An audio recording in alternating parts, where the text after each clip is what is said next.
Karibu tena msikilizaji katika simulizi ya mchepuko sehemu ya 5 na mwisho. Simulizi inayotuonyesha kwamba kila uamuzi tunaofanya kwa siri siku moja huwa na gharama yake. Na wakati mwingine tunakimbia watu waliotupenda kwa dhati tukidhani kwamba tunafuata furaha, lakini mwisho wa siku tunabaki na majuto yasiyozoeleka. Endelea kuwa nami katika simulizi hii yenye mafunzo, maumivu ya mapenzi, usaliti na ukweli mchungu wa maisha. Mtunzi na msimuliaji wa simulizi hii ni mimi Faraja Simkwai. Unaweza kunipata katika mitandao ya kijamii, Facebook, Instagram pamoja na TikTok, napatikana kama Faraja Simkwai. Lakini pale YouTube unaweza kusearch Chimchim ya Simulizi. Tulipoishia sehemu iliyopita, baada ya miaka mingi ya kuishi kwenye siri na uongo, maisha ya Asia alianza kusambaratika taratibu.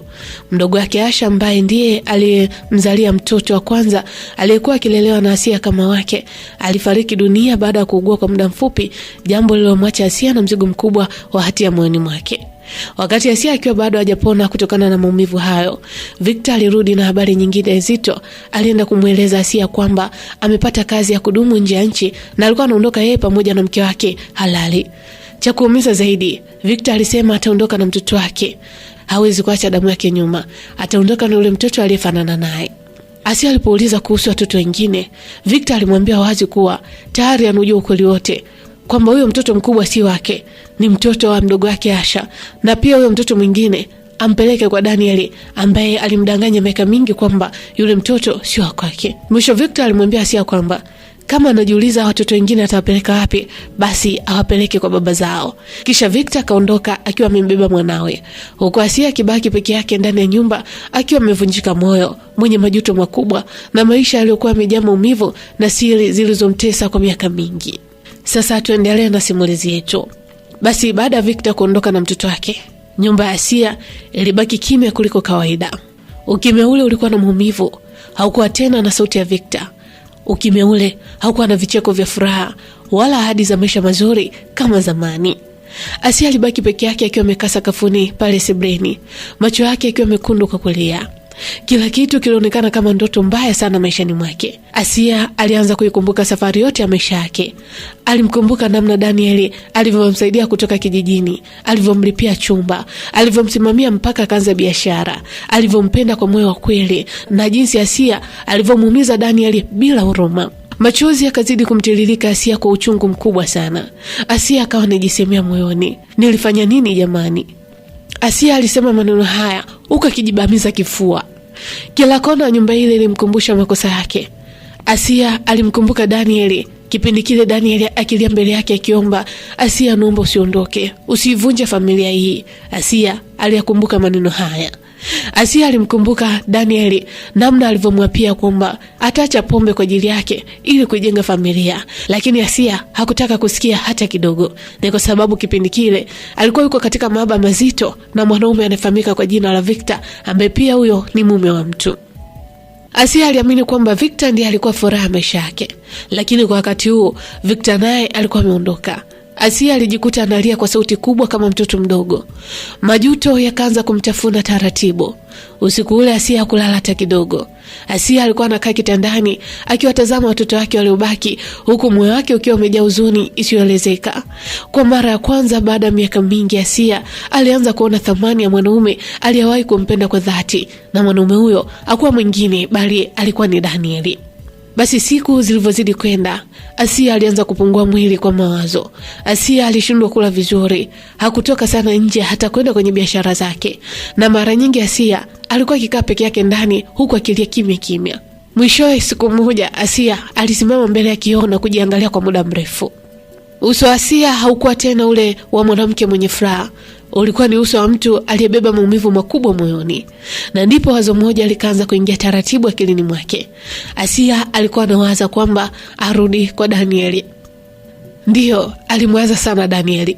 Japo mwanzoni Asia alihofu sana, alijiuliza, je, nikirudi kwa Daniel atakubali kweli baada yote niliyomfanyia? Je, Daniel atanisamehe? Atasahau yale machungu yote niliyompatia? Lakini kadri Asia alivyoendelea kuwaza, na ndivyo alivyozidi kuona kwamba Daniel ndiye mtu pekee aliyewahi kumpenda kwa moyo wa kweli bila kumtumia. Basi baada ya kufanya uamuzi wa Asia kumtafuta Danieli, Asia alikesha usiku mzima akiwa na mawazo mengi kichwani. Moyo wake ulikuwa umejaa hofu. Asia kujua Danieli angepokeaje kumuona tena baada ya miaka yote hiyo kupita. Lakini Asia alijikaza. Asubuhi mapema Asia aliwaandaa watoto wake kisha akaondoka kuelekea nyumbani kwa Danieli. Na kadri Asia alivyokuwa anakaribia eneo lile, moyo wake ulianza kupiga kwa nguvu zaidi. Kila hatua aliyokuwa anaipiga ilimkumbusha makosa aliyowahi kuyafanya. Asia alipofika mbele ya nyumba ya Danieli, alisimama kwa sekunde kadhaa huku akihema taratibu. Nyumba ilikuwa imebadilika sana. Ilikuwa ni nyumba nzuri zaidi kuliko zamani. Maua yalikuwa yamepangwa vizuri nje na ndani kulisikika sauti za watoto wakicheka kwa furaha.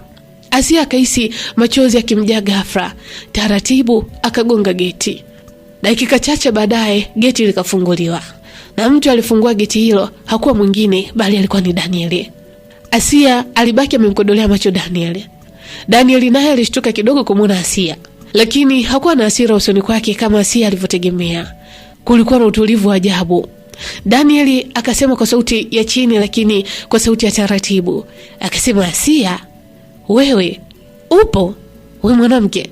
Lakini kabla Asia hajajibu kitu chochote, sauti ya mwanamke ilisikika ndani huku ikimwita Danieli, ikisema, jamani Danieli, watoto wameangusha juisi tena. Muda mfupi baadaye, mwanamke mmoja mzuri akatokea akiwa amembeba mtoto mdogo huku mwingine akiwa amemshika mkono.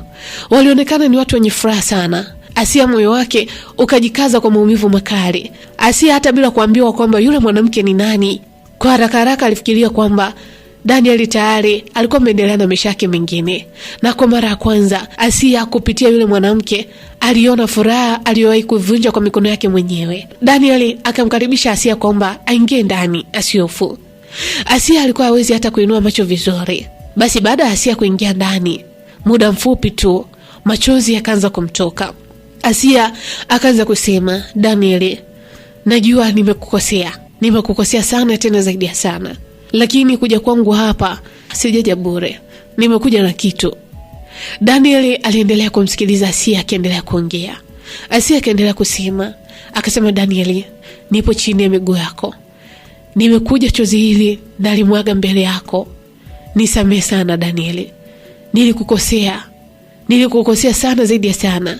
Na kwa wakati ule sikustahili hata kuitwa mwanamke mbele yako. Naomba unisamehe. Asia alisema kwa sauti ya kutetemeka, sauti iliyojaa masikitiko makubwa sana. Danieli alimtazama kimya Asia akiendelea kuongea. Asia akaendelea kulia huku akisema, akasema, Danieli, najua fika kwamba nilikukosea sana zaidi ya neno lenyewe. Nilikuvunja moyo Danieli. Niliharibu familia yetu tulijenga kwa upendo na furaha na kwa amani pia. Sauti ya Asia ilikatika kwa kilio huku akiendelea kusema, nisamehe Danieli. Naomba nisamehe sana baba. Nisamehe, mimi ni mkosaji. Mimi ni binadamu na si malaika. Basi baada ya sekunde kadhaa, Danieli akavuta pumzi ndefu kisha kwa utulivu mkubwa Danieli akasema, Asia, usio na hofu. Mimi tayari nilisha kusamehe tangu siku ile ambayo uliondoka. Nilikusamehe. Kila kitu nilishaachilia. Asia akanyanyua macho yake taratibu kisha akamtazama Danieli. Danieli akaendelea kuongea. Akasema, unajua Asia, katika maisha yangu nilijifunza kwamba chuki na maumivu haviwezi kunisaidia kuendelea na maisha. Machozi yakazidi kumtoka Asia. Lakini kabla hajapata tumaini lolote moyoni, Danieli alisema maneno yaliyomfanya Asia ashindwe hata kupumua vizuri. Akasema, ni vyema Asia, umeyatambua makosa yako. Lakini kikubwa zaidi mama. Asia akamtazama Danieli usoni. Akawa anawaza kikubwa zaidi ni nini? Je, amemsamehe, anataka waishi pamoja, au ni kipi zaidi kikubwa ambacho Danieli anataka kuzungumza? Danieli akamwangalia sana Asia usoni. Akasema, mama, naomba nirudishie mtoto wangu. Sebule ilitulia kimya ghafla. Moyo wa Asia ukadunda kwa kasi. Danieli macho yake akaanza kuloa kidogo kwa machozi, lakini bado sauti yake ilikuwa na utulivu. Akasema, Asia, kwa miaka yote hii nilikuwa naishi kwenye maumivu nikiamini kwamba ulinichiti ndani ya ndoa yangu. Ulinifanya nimlee mtoto ambaye sio wangu. Asia akaanza kutetemeka. Danieli akaendelea kusema, akasema, lakini namshukuru mdogo wako Asha. ukweli wote nimeujua kupitia mdogo wako. Daniel aliendelea kuongea. Akasema, unajua Asha kabla hajafariki aliniomba nionane naye na aliniambia kila kitu. Na ndipo nilipojua upande wako wa pili Asia. Ni kipi ambacho nilikufanyia?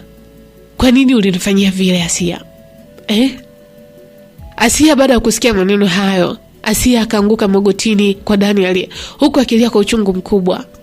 Na hapo ndipo Asia alipogundua kwamba siri zote alizokuwa akizificha kwa miaka mingi hatimaye zilikuwa zimefika mwisho.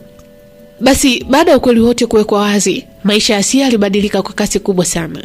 Siku ile alipolia mbele ya Daniel, moyo wake ulikuwa umevunjika vipande vipande. Asia hakuwa tena na nguvu ya kujitetea wala kuficha jambo lolote lile. Daniel alikuwa kimya kwa muda mrefu. Daniel alimchukua mtoto wake na alimwambia kwamba, Asia, sina chuki na wewe. Daniel alisema kwa utulivu. Kisha akasema, lakini nahitaji mtoto wangu arudi kwenye maisha yangu. Nahitaji mtoto wangu aishi maisha yake ya ukweli. Asia hakupinga. Alijua alikuwa hana haki tena ya kupambana. Kwa machozi mengi, Asia alimkabidhi mtoto Daniel. Basi ilikuwa ni moja ya siku ngumu zaidi kuwahi kutokea kwenye maisha ya Asia. Asia alipoondoka pale nyumbani kwa Daniel akiwa hana hata nguvu ya kugeuka nyuma. Na kadri siku zilivyoendelea, maisha yakaanza kumbadilikia vibaya zaidi Asia. Biashara yake ilianza kudorora, wateja walipungua, madeni yakaanza kuongezeka. Na watu wengi ambao alikuwa nao karibu nao zamani wakaanza kumkwepa. Asia alianza kuuza vitu vya ndani kimoja baada ya kingine ili kuendelea kuishi jijini Dar es Salaam. Lakini hali ilizidi kuwa mbaya zaidi. Mwishowe hata kwenye nyumba ambayo alikuwa akiishi alishindwa kuilipia kodi. Na siku moja mama mwenye nyumba alimfuata na kumwambia Asia. Akasema, mama, kama una kodi tafadhali tafuta sehemu nyingine. Nyumba yangu sio ya msaada. Maneno yale yalimuumiza sana Asia. Asia alibaki amekaa ndani ya chumba kile huku akilia kimya kimya, huku akimwangalia yule mtoto ambaye ni mtoto wa mdogo wake Asha ambaye kwa sasa ni marehemu. Asia kwa mara nyingine tena alijikuta hana pa kushika. Marafiki wengi ambao alikuwa nao karibu kipindi kile ana pesa, marafiki wote walipotea. Na ukizingatia Victor alikuwa nje ya nchi na hakutaka tena hata kuwasiliana naye. Na Daniel tayari alikuwa anaendelea na maisha yake. Alikuwa tayari ana mke pamoja na watoto wengine 2. Na Asia alibaki peke yake huko akivuna matokeo ya maamuzi yake mwenyewe. Na baada ya kuona Asia maisha yamekuwa magumu mjini, maisha yalikuwa yamemshinda kabisa, Asia alifanya maamuzi magumu. Alifanya maamuzi ya kurudi kijijini. Basi siku aliyokuwa anaondoka jijini Dar es Salaam, Asia alikuwa amekaa ndani ya basi huku akiwa amembeba yule mtoto wa mdogo wake Asha, huku macho yake yakiwa yamechoka kwa kulia.